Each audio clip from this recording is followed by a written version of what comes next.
देखिए केमिस्ट्री का आज पार्ट 8 है क्या। इसके पहले हम पार्ट 7 में पढ़े थे। आज हम पढ़ेंगे क्या harmful impact of plastic. Plastic का क्या क्या इम्पैक्ट पड़ता है हमारे लाइफ में अगर हम प्लास्टिक को यूज करते हैं तब। अब प्लास्टिक का पता है कि प्लास्टिक जो हमारा होता है कि नॉन डिग्रेडेबल होता है और नॉन डिकम्पोजेबल होता है, यानी ये कभी डिकम्पोज हो ही नहीं सकता।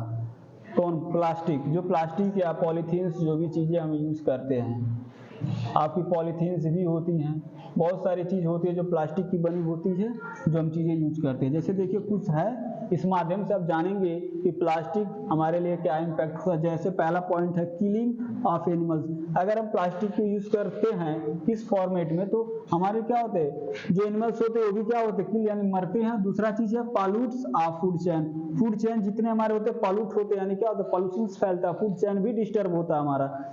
फूड चेन क्या होता है? फूड चेन जब आप आगे क्लास में जाएंगे तो इकोसिस्टम पढ़ेंगे। इकोसिस्टम में आपको पूरा फूड चेन के बारे में ही बताया जाता है कि फूड चेन एक्चुअली होता क्या है, कैसे साइकिल्स फूड चेन की चलती है।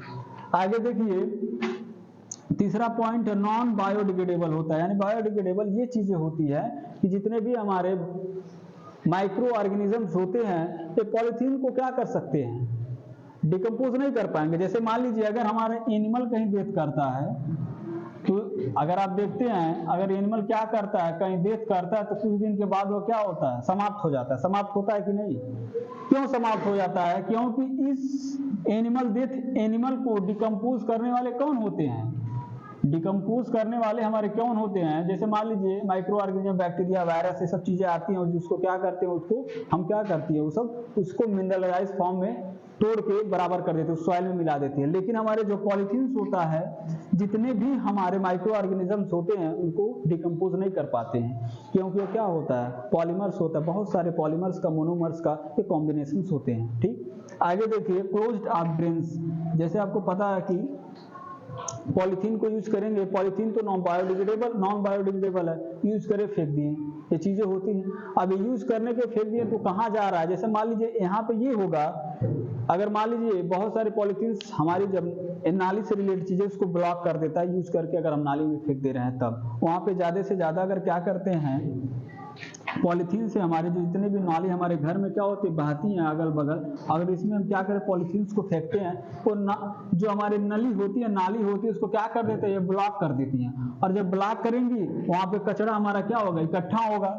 जितने भी कचरे हमारे होंगे क्या होंगे, इकट्ठे होंगे। और जब कचरे इकट्ठे होंगे तो बहुत सारे हमारे क्या करें, मोर देन, यानी बहुत सारे हमारे क्या होंगे, माइक्रो ऑर्गेनिज्म क्या करेंगे, माइक्रो ऑर्गेनिज्म ग्रो करते हैं, यानी माइक्रो ऑर्गेनिज्म ग्रो करेंगे। जैसे मच्छर वगैरह, मॉस्किटो, बहुत सारे हमारे फ्लाइंग होती हैं जो ग्रो करती हैं, जो हमारे लिए क्या होती है, हार्मफुल होती हैं। ठीक, आगे जैसे देखिए किलिंग द एनिमल्स में क्या होता है, नो डाइजेशन लेवल। अगर जैसे अगर एनिमल्स पॉलीथीन्स को खा रहा है, जैसे मान लो अगर फूड को खाएगा तो फूड तो हमारा क्या है, एक डाइजेशन है, फूड को तो एनिमल डाइजेस्ट कर लेगा ना।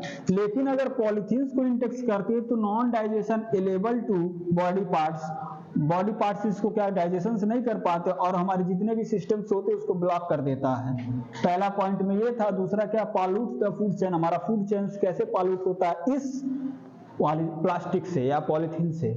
दूसरा चीज देखिए, माइक्रो प्लास्टिक, जो छोटे छोटे प्लास्टिक्स होते हैं वो इजेशंस फॉर द इंटेक्स फिश। और क्या होता है, जैसे मान लीजिए हमने प्लास्टिक को यूज किया और कहीं पॉन्ड्स, कहीं भी रिवर्स, तालाब में फेंक दिया, बहुत छोटे छोटे पार्ट में प्लास्टिक्स, पॉलीथीन्स जाते हैं और उसको क्या करती है, जब बहुत सारी मछली जो हमारी होती हैं, फिशेस होती हैं, उनको इंटेक्स करती हैं, खाती हैं।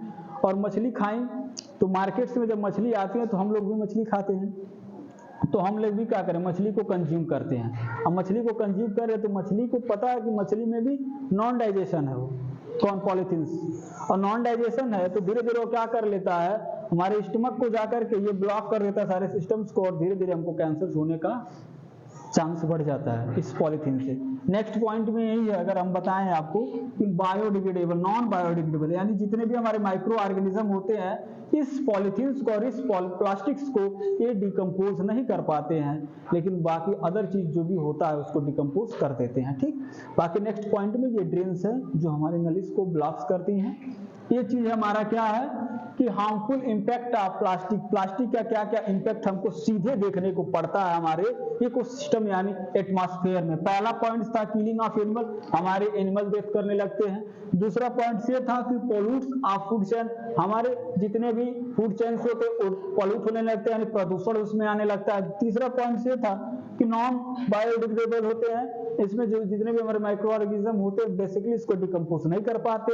दूसरा क्लोज्ड ड्रेन्स, जितनी भी नली होती है अगर हम प्लास्टिक को यूज कर रहे हैं तो उसको ब्लॉक कर देती है।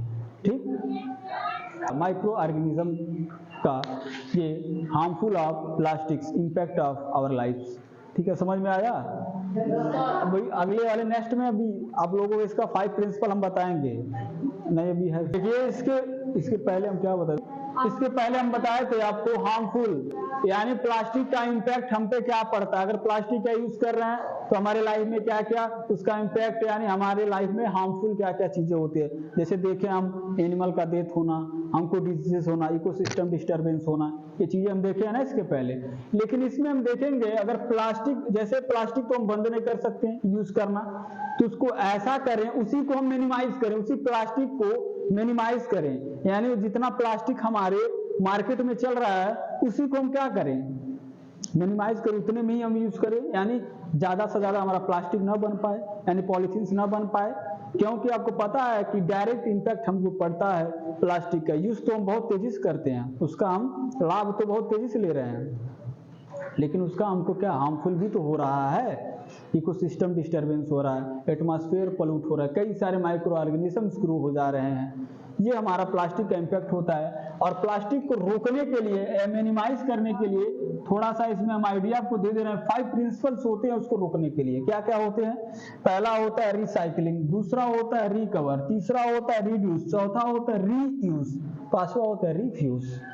ये 5 तरीके होते हैं पॉलीथीन्स को रोकने के लिए, उस पॉलीथीन्स को मिनिमाइज करने के लिए, कम करने के लिए। अगर आप 5 प्रिंसिपल में से एक प्रिंसिपल भी अपना ले तो शायद पॉलीथीन्स रुक सकता है और पॉलीथीन्स कम हो सकता है।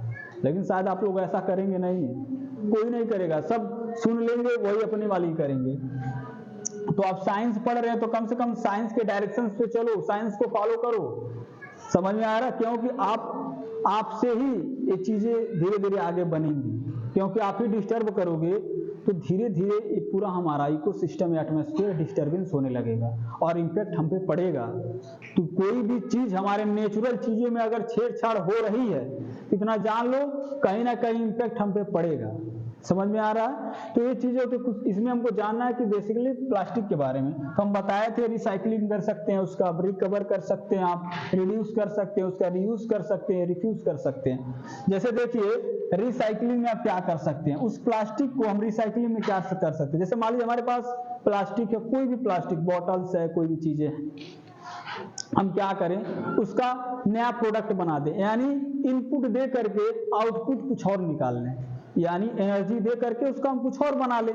जैसे मान लीजिए हमारे पास बॉटल्स है, बॉटल जो हम पानी पीते हैं, चाहे जो कोल्ड ड्रिंक्स पीते हैं, उसको आप क्या करिए, जो घर पे ऐसे होते हैं जो फीमेल्स वगैरह होते हैं, उसका कुछ अगर टाइप बना लेते, गुलदस्ता बना लेते, फूल रखने के लिए बना लेते हैं, तो उसको आप यूज करिए उस प्लास्टिक को। ऐसे आप अपने फेंकिए मत, ऐसे फेंकेंगे तो कहीं सड़ेगा गलेगा तो है ही नहीं, सड़ेगा गलेगा नहीं ना, तो इम्पैक्ट हम पे पड़ेगा ना। तो इसको क्या करिए आप एनर्जी दे करके कुछ नया आउटपुट निकालिए। ये होता है हमारा क्या, रिसाइकलिंग। ये प्लास्टिक के बारे में बता रहे हैं, पॉलीथीन्स के बारे में, समझिए ध्यान से। दूसरी चीज है रिकवर, यानी रिकवर इसको बोलते हैं उसी पॉलीथीन्स या उसी प्लास्टिक को हम क्या करें डिफरेंट पर्पस के लिए यूज करें। जैसे हमने यहाँ पे क्या किया, कुछ इनपुट देकर कुछ नया प्रोडक्ट आउटपुट बना लेते हैं। कोई भी चीज डिफरेंट पर्पस के लिए यूज करिए, उसको फेंकिए मत ऐसे। तीसरा चीज है उसको रिड्यूस कर दें, या तो उसको कम कर दें, उसके कंजप्शंस को ही हम कम करें, यानी उसकी खपत जो होता है जो पॉलीथीन या प्लास्टिक उसको हम कम करें, उसके कंजप्शंस को कम करें। तीसरा पॉइंट ये होता है। चौथा पॉइंट ये होता है रीयूज कर लें उसको।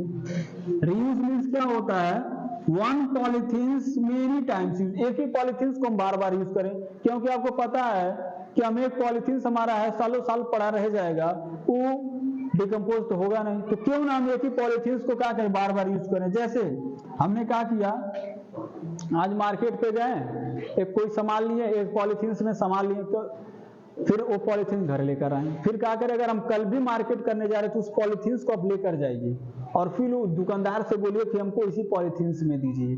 तो सोचिए अगर एक एक घर के लोग अगर ये चीजें जान जाए, करने लगे, तो हमारी पॉलीथीन की यानी रिड्यूस होगी कि नहीं, कमी होगी कि नहीं। तो सोचो एक पॉलीथीन, यानी हमारे मार्केट में जितना पॉलीथीन आएगा उसी में हम लोग क्या करने लगेंगे, इस्तेमाल करने लगेंगे, और नया पॉलीथीन की हम यूज नहीं करेंगे।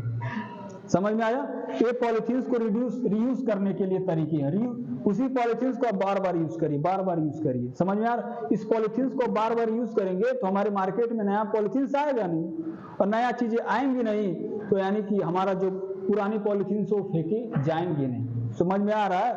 और चौथा चीज है रीफ्यूज, यानी जो पॉलीथीन से जो प्लास्टिक है उसको हम यूज करना ही छोड़ दें, कॉटन की चीजें लें। जैसे इसके पहले जब कोरोना चल रहा था उसमें आप देखेंगे गवर्नमेंट कुछ थैला लगाई थी कॉटन का, वो डिग्रेडेबल्स होता है, यानी उसको हम क्या डिकम्पोज कर सकते हैं। लेकिन ये पॉलीथीन को माइक्रो ऑर्गेनिज्म, यानी समझ जाइए अगर इस एटमॉस्फेयर में कुछ भी हो रहा है तो डिकम्पोज करने वाले माइक्रो ऑर्गेनिज्म ही होते हैं, मनुष्य नहीं होता उसको डिकम्पोज करने के लिए। समझ में आया?